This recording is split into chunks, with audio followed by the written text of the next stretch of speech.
अहमद मरुब पाव थमजगे थादौन कुकी मचेत मचेत तहनगदौरे कोटू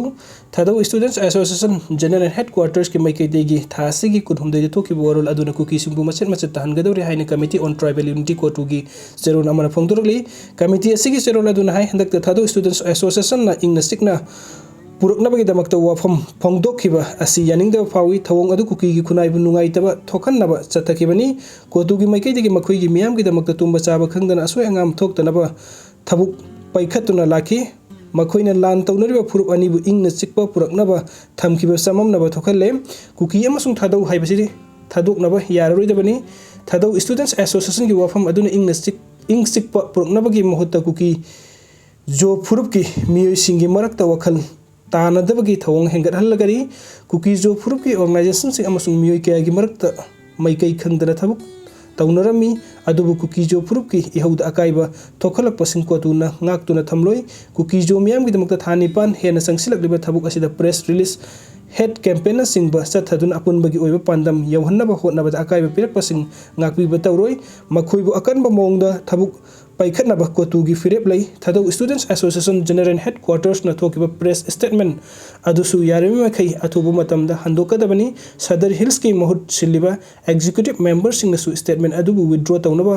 होटनबदा मतेंग पांगदबनी करिगुमो वफम असिबु ताद्रबदी मदु थोरकपा अफाफत्तकी दायित्व खुदिंगमक कोटुना पुरोय हाइना सुसेरोल असिना मखातारी पनबे अबति मणिपुर मैतै अमसुंग कुकी अनिगी मरक्ता थोकलिबा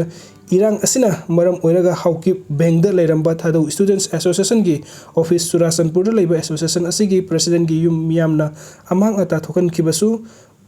थोखनखिबसु मणिपुर तंगदु लेताबा हंजिल्लकनी हाइबगी मंगलान ngasi सुकाइद्रे हाइना थादौ स्टूडेंट्स एसोसिएशन हंदक्ता चेरोन अमा थरुक्तना फोंदोखिबा लेखिरबनी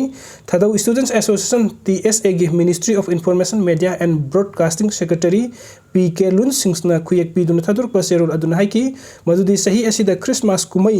लाकपगी हराउ नुंगाइगदबा मतम असिदा मणिपुर ओइरिबा फिबम असिना मियामदा चाउना निंगनबा पोखले मसिना फजख्रबा स्टेट असिगी मसक थियले असिगुमो फुरुप मसेलगी मरक्ता खतना चैनबा हाना सुनबगी थवंग असी टीएसए नाकन बमोंगदा कन्डेम तवी हौकिबा सही कयादगी हौना मणिपुरी असी तोंगान तोंगान बहिरम सिंगते लेबाक असिगी मिंगचत पुदुना लागलिबनी मरु ओइना साना खोनबा कल्चर अमसुंग एजुकेशन सेक्टर दा स्टेट असी लेबाक असिना ममिंग लेरिबनी अदुबु हौकिबा थाखरगी ममांगदगी थोकलिबा इरांग असिना लेबाक असिदा यामना इकाइनिंगाइ फिबम अमदा लेरे लोइना खतना चैनबगी थौतोक असिदा मियोइचा कया लेखिदबा असिसु यामना लेबाक थिबनी